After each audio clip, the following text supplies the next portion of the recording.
Had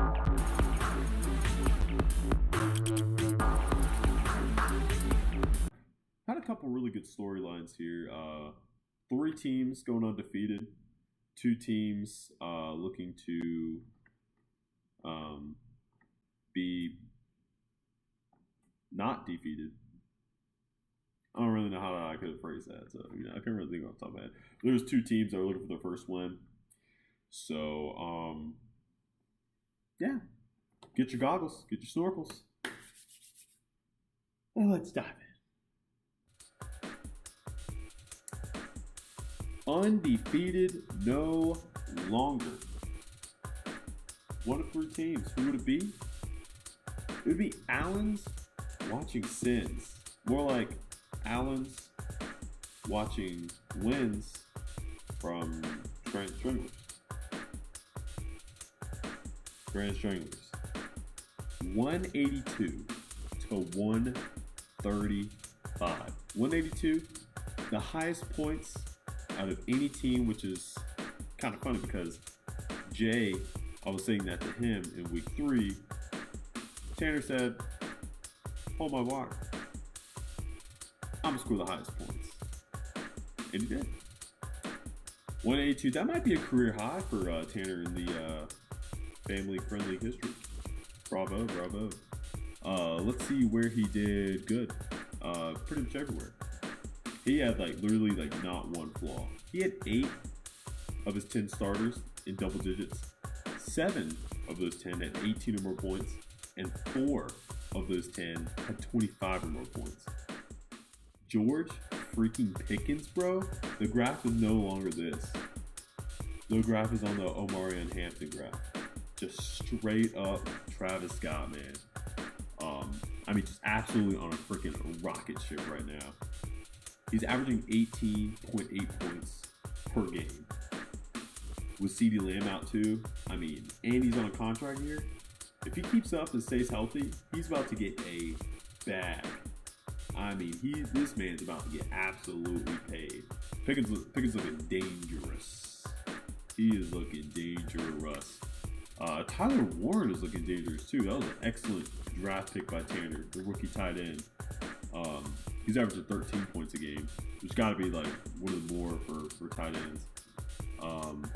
He had 72 bench points too. Grant Stranglers is looking to repeat, so looking a lot of depth, and he's looking to repeat. As for Allen's watching sins, talk about freaking hot players. Puka Nacua. Is by far the best fantasy wide receiver. He had 36 points. Listen to the stat line. 13 receptions. 13 receptions on the same team as Davante Adams. On the same fantasy team as Davante Adams. I saw that Jay had Puka and Davante Adams. I'm like, bro, what? Wide receivers on the same team? They're going to cancel out. I feel like they've done almost the opposite. They have both had huge contributions. This might be Stafford's best 1-2 punches he's had in his career. 13 receptions, 170 yards, and a tutty for Puka Nacua. Puka is just going absolutely insane. He's got the number 1 wide receiver, and he is the number 1 quarterback in Josh Allen. Josh Allen had a typical 20-plus point week. Davante Adams, another great week for him as well. I think he had 17 or something. What a lethal combination. Puka and Davante Adams, for them to both just be popping off every week, that's nice. And they're on the same team. They're defying the odds. So, it was a really good kicking matchup. Grant Stranglers had Matt Gay, 18 points. And Allen's Watching Sins had Chase McLaughlin, 17 points. So 18 and 17. So, great week for Allen's Watching Sins. But freaking Grant Stranglers, man, they just had a greater week. 182.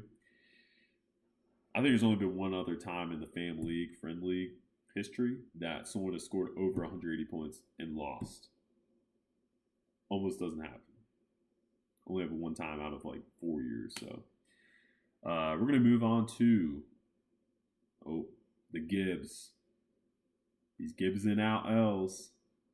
He's going to Gibbs out another one. On the hunt to victory, she was not victorious at all. Randy wins 131 to 85. Absolute massacre.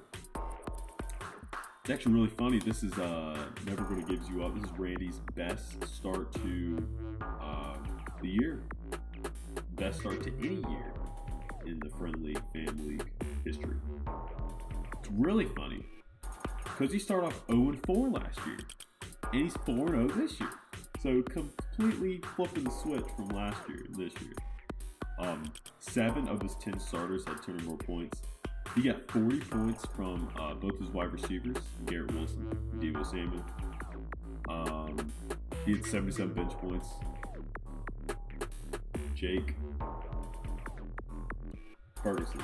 He's the top tight end, but he also has Brock Bowers. And then it's like, oh, maybe he could slip him into a flex. But then it's like, Randy has some good kind of problems to have. So, yeah. Jake Ferguson and Brock Bowers, easily the best tight end room in our family. Maybe even the history. Like, to have these two great tight ends. Jake Ferguson has just been absolutely popping off pretty much every single game. So, as for on the hunt to victory, only 85 points. Two of her 10 starters had double digits. The rest were in single digits. Very, very poor week for her. One of those was her Lions defense at 20 points. So her Lions defense had almost about a fourth of her points. Very crazy from her special teams defense. 65 points on the bench. That would have really helped her if she started. Romeo Dobbs, 4 touchdown game. And then I forgot who else she had on the bench had a good game. I didn't write it down. Romeo Dobbs, 3 touchdown game on the bench. Tough. We're going to move on to the last undefeated team. They're off to a pretty good start. Let's just say that. And they would pretty much follow the footsteps of Never Gonna Gives You Up. Molly is 4-0. Her best start in the Family League, Friend League history as well. She wins 131 to 97, defeating Mike Roballs. Bijan Robinson, big comeback game from the last game against Panthers, or they got shut out. He had 28 points. DK Metcalf, 23 points. Big game over in Ireland. Let me tell you guys about this guy. He might be the most surprising guy in fantasy this year. That's gonna be Rome Ozune. I know I'm mispelling his name or mispronouncing his name, but he's the number 3 ranked fantasy wide receiver. He's under Puka and Amon Ra against Rome. That is insane. That is insane. He's averaging 19.9 points per game. It's good that he stepped up, because someone who stepped down is Ladd McConkey. He's only averaging like 9 or 8 points a game. He's only had 1 game where he's had double digits, so he's off to a really slow start. I still believe in Ladd, but I don't know. I'm not sure if he's like more of a flex play guy now. You know, like he's kind of like almost lost his role. He might be getting benched too for some games until he's proven worthy. So I've got one of my teams too, so I'm kind of doing the same thing. She had 93 points on her bench. The depth is there, and that's why she's 4-0. One of the players on her bench, Dak Prescott, 30 points against the Packers. What a crazy game, 40-40 tie. I mean, we might never see that again. It's only happened once. It was on Sunday. So, pretty insane. RJ Harvey, 19 points on the bench. Woody Marks, out of nowhere, 27.9. New RB1 for the Houston Texans. He well outplayed Nick Chubb. So Mixon gets back. Marks could, be good for another couple of weeks whenever Mixon does come back. As for Mike Roballs,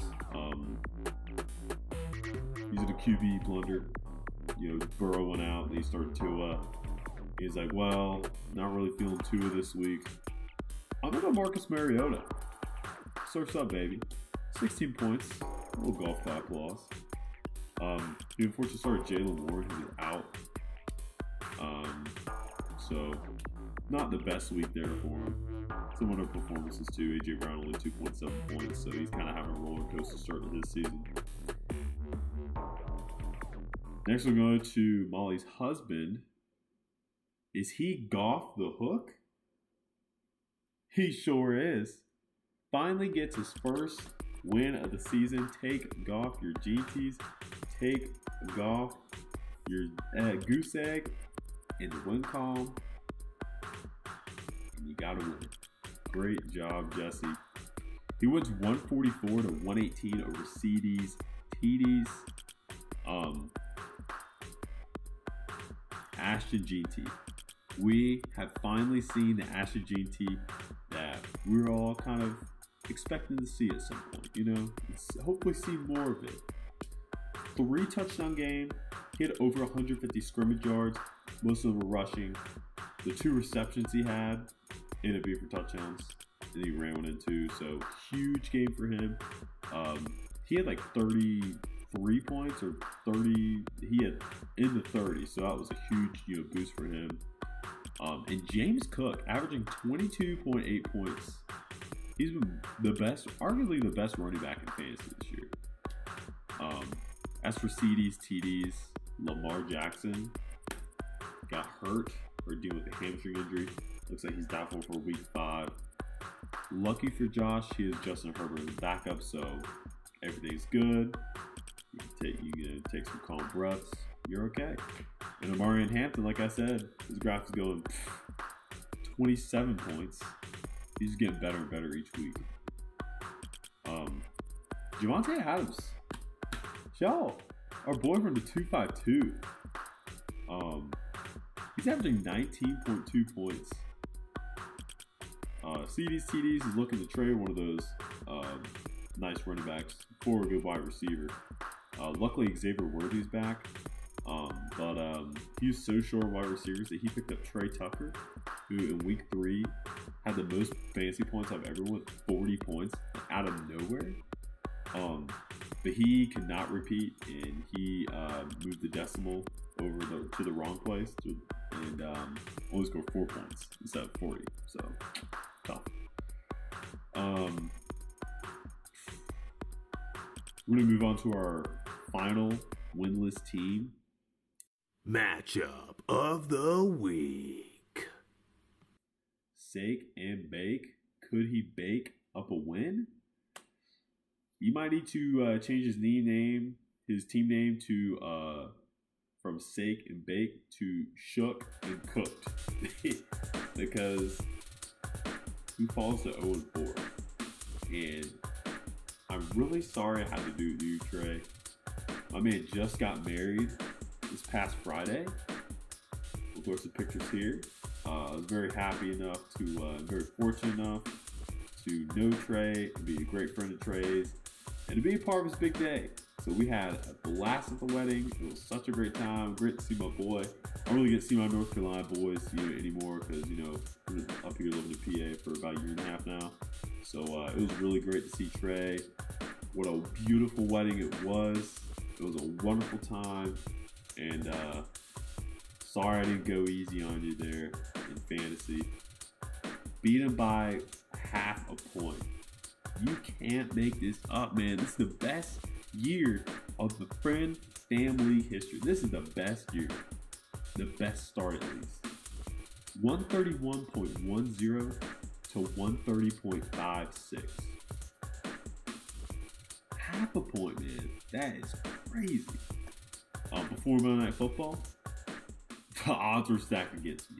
I was only up by about 17 points, 118.40 to 101.36. Tyreek Hill was facing 4 guys.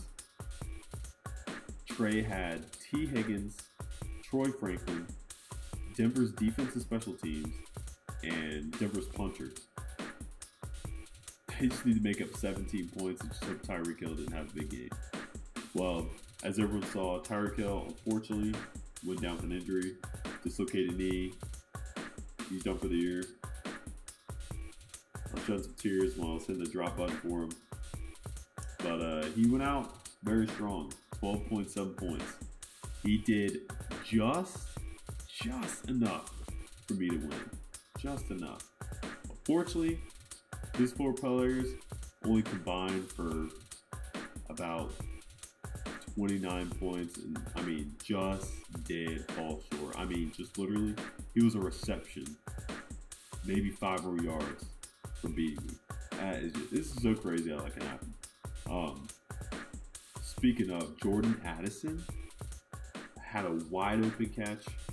I would have won maybe about 20 or 30 bucks if he had scored the touchdown. But there was something with that grass there in Ireland, and he got tripped up or tackled like right before scoring the end zone. That would have put me to rest, man. Would have put me at 1-3. Would have put him at 1-3. But instead, he didn't score, so I go to 2-2 and win. And then he unfortunately falls at 0-4. It's just crazy how little things in games can just impact, an outcome for our fantasy. It's insane. This is to go without I haven't even talked about freaking Josh Jacobs, dude. Oh my gosh, 31 points. I mean, pretty much if you had any player on the Packers or Cowboys, they pretty much got you like 20 points. I mean, just everyone was just balling out that game. Absolutely crazy. Yeah, 31 points for Josh Jacobs. He's been a big key part to his team. Unfortunately, they're 0-4, but he has had a huge season. So, and last but not least, the luck of the Irish. Little Miss Sally Walker, man. Just stampeding over Bonnie Blue 42. 155-102. Yeah, luck of the Irish here. The Ireland game, we had a great time, watching that outside, little watch party, fantastic time. Kenneth Gainwell, friggin' 31.4 points, literally out of nowhere. Warren was out. We're like, okay, Gainwell's gonna step up. He's really big. Caleb Johnson really hasn't been a big part of the offense. Gainwell's a good, he's kind of like Warren, runs the ball, but also catches passes. Good dual threat, but man, I don't think anyone could see him score 31.4 points after they just shut down Chase Brown week before. And then Jay Jettis had a big bounce back game. They both combined for 56 points, including the Steelers punter only at 2 points, but 56 points. Like, dude, Bryce is already down 56 to like 12 to start the day. So he's like before the 1 o'clock games even kicked off. So I don't know, he was like hurting for all the rest of the games he got kicked off. We'll keep it overseas across the pond. Drake London, 25 points. So, very the international, like the intercontinental Kendra. So, then Cairo Santos, 19 points. So, intercontinental. As for Bonnie Blue 42, Patrick Mahomes, man, he's looking like some OG Mahomes fantasy days. He's the third best fantasy quarterback in points. So, OG Mahomes, man, this is the year to get it. So, year to drop him. Unfortunately, a big blow to him. Malik Neighbors blew his ACL. Focus signs for him too. Tough. But luckily, Emeka Egbuka he's on that freaking Omarion Hampton, George Pickens, kind of level there. And then Quentin Johnson, same freaking thing, dude. Man, killing it. Unfortunately, he was on the bench, but he's gonna fill in for Neighbors just fine. So, he's found out how to catch the ball and be productive, So yeah, that's it for week 4. 2 teams that are 1-3. Bryce and Josh, they are 5 and 6 in scoring, but they rank 8th and 9th due to their records. It's kind of tough for them that they have been scoring like very well. You know, one of the top two, like they're not in the top two scoring, but you know the top six. You know, better half of the scoring. But they are the top two teams in points allowed. So teams that are playing against Bryce and Josh have just been having field days. So I know they're hoping that will change. You know, they're tired of getting their butts beat, and they're putting up good points too. So that freaking sucks.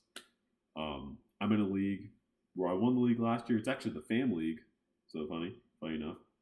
I won the league last year. I'm freaking 0-4 in the league, and I'm the second most points. Whenever they play me, they're kicking my ass. I'm putting up good games. I have a great freaking team, but the teams don't play like that. My last matchup from week 4, the guy had Dak Prescott and George Pickens. I was like, you gotta be kidding me, man. Like, I can't catch a break. Like, everyone is just killing me, man. So I'm hoping to, you know, flip the switch. You know, I know you guys are hoping the same thing too. And then you have Kendra, who's 3-1, is ranked 4th. She ranks 7th in scoring. But then Kelsey, this is the kicker. Kelsey, she's ranked 7th overall in record. She's 2-2, but she's dead last in points. And like, it's a big gap from 11th in scoring to 12th in scoring where Kelsey is. It's a 60-point gap, and she's only one game back of the leading scorer of the whole league, which is Jay, and he has almost 200 more points than Kelsey, and they're only game back of each other. If that doesn't define fantasy football, I don't know what does. I do apologize for the long episode. I ain't going to try to. You need to cut it some, but hope you guys are buckled up and enjoy this ride. You know, so.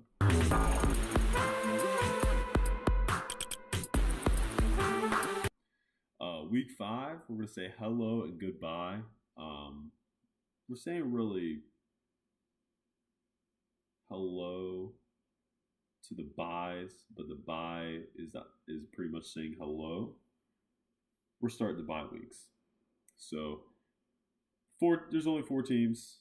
I think there's one week that has like 8 teams, so that's really gonna suck. But it's the Bears, Packers, Steelers, and Falcons, so it's gonna impact some teams. I'm gonna let you guys know who.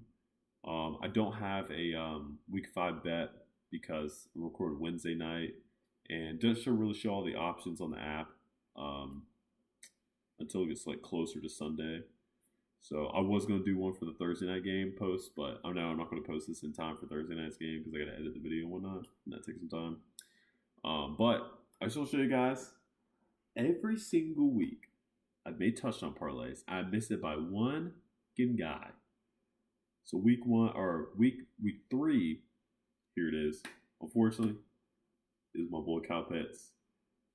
He scored week 4, which helped me out in fantasy. So, you know, is whiz. Week 4, I looked at his name. I'm like, this is the guy that's going to do it for me. But I'm like, he's so due. Ladd McConkey. So due. Should have hit that green cash out right there. Of course, Puka ended up scoring. Of course. Should have cashed out. Didn't get nothing from that. Is what it is. Maybe week 5 will be the week. We'll see. The week 5 matchups. Here we go. Our number 1 ranked team. Ooh, facing the number 12 ranked team. But the point differential. Only 5.4 points in favor of our fearless leader. It's a pretty tough week for Molly. Pretty tough week for her. She has Bijan Robinson, Rome Odunze, Chris Boswell, and DK Metcalf all on buys. Her entire bench is on buys except for 2 players. One of those is Brock Purdy, who's ruled out for week 5. So her only bench spot is RJ Harvey. Great asset on the bench, but very little room for error. So she had to drop and pick up some players. So she want to drop even the people around buys because they're pretty good studs, good contributors to her team. So in comes Darius Slayton, Chigogonkwa, tight end for the Titans. Woody Marks, who was on our bench, who's very deserving to start in every fantasy team, every fantasy league. And Nick Folk, who's having a pretty solid season at a very old age for football-wise. Nick Folk, I know you're probably not going to watch this anyway, but, you know, old for the league, you know, not old in real life, you know, for the Jets. So, very interesting matchup here. Only favored by 5.4 points. So, as for Sake and Bake, no Josh Jacobs, so that does suck a lot. So, he's hoping that Ja'Cory, Kroski Merritt, or Bill Kroski will have a big week and solidify himself as RB1. Next, we're going to go to the number 2 ranked team, Never Gonna Gives You Up, the other undefeated team, against the number 10 ranked team, Molly's husband. Take off your GTs. 4-0 against 1-3. Randy is favored by 15.3 points. Next, we'll go to Allen's Watching Sinners. He's 3-1. He's going up against the number 11 ranked team, Micro Balls, who's 1-3. He's only favored by 10.8 points, so that could be one to keep your eyeballs on there too. Next, we'll go to the number 4 ranked team, Little Miss Sally Walker, against number 6 ranked team, Bottles of Charbonnet. Little Miss Sally Walker is, or just Little Sally Walker, is 3-1. Bottles of Charbonnet 2-2. Kind of a tough week for Kendra. She had Gainwell on a bye, Drake London on a bye, Kicker Santos on a bye. Some pretty big contributors for her team back in week 4. And Pittsburgh spun her on bye. She hasn't really annotated her lineup yet, and I'm favored to win by 34 points. So when she fixes her lineup, I'm sure it'll be a lot different. Here is our matchup of the week. The number 5 ranked team against the number 8 ranked team. Grant Stranglers at 2-2 record. He's number 5 ranked team against Bonnie Blue 42, who's 1-3, who's ranked 8. Despite him being ranked 8, he's favored to win by 4.5 points. So it's a good one to keep your eye on. I figured this would be a matchup of the week there. Both of his defenses were on bye. So in comes Arizona's defense special teams. And lovely enough for him, they're playing Tennessee. So very nice pickup there. Scranton Stranglers, Bucky Irving, he's out. So he's up with Chase Brown. Has a big week here. It's kind of filling him up in the RB2 spot now. But Christian McCaffrey is pretty much the only healthy guy on the 49ers.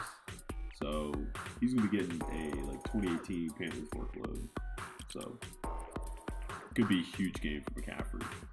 Unless the Rams are able to tame him. Because he's about the only weapon they have. Everyone else on the 49ers are literally. And then last but not least, we have the 7th ranked team on the hunt of victory at 2-2 record, Kelsey, against the number 9 ranked team, Josh. CD's TDs, he's 1-3. CD's TDs is favored to win by 12.6 points. Kelsey's hoping Jay Daniels comes back, but if not, it's freaking Darty time, baby. She picked up Jackson Dart because Aaron Rodgers is on the bye. Fortunate for her, Ricky Pearsall has been a great part of her team. He's out. And then for CDs, TDs, Lamar is out. But like I said earlier, Justin Herbert, he's in. So great backup. Squad's good to have a great backup quarterback in case something like that happens. So that's about it. I'll leave you guys with this. I just saw this before I started making this video. Absolutely hilarious video by the Texas mascot. They ended up shutting out the Titans, but this made matters a lot worse for them.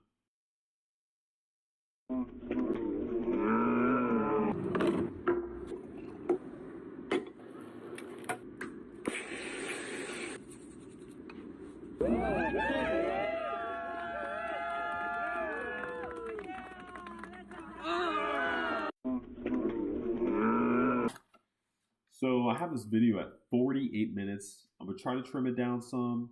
I could honestly move it into 2 different videos, but I figured I might as well just keep it in. I might as well roll it on. it takes a while to process like one video anyway, so I don't know, I did a lot of talking. Sorry. Hope you guys enjoy. Hope you guys always enjoy. And hope we enjoy another Sunday of fun. See you then.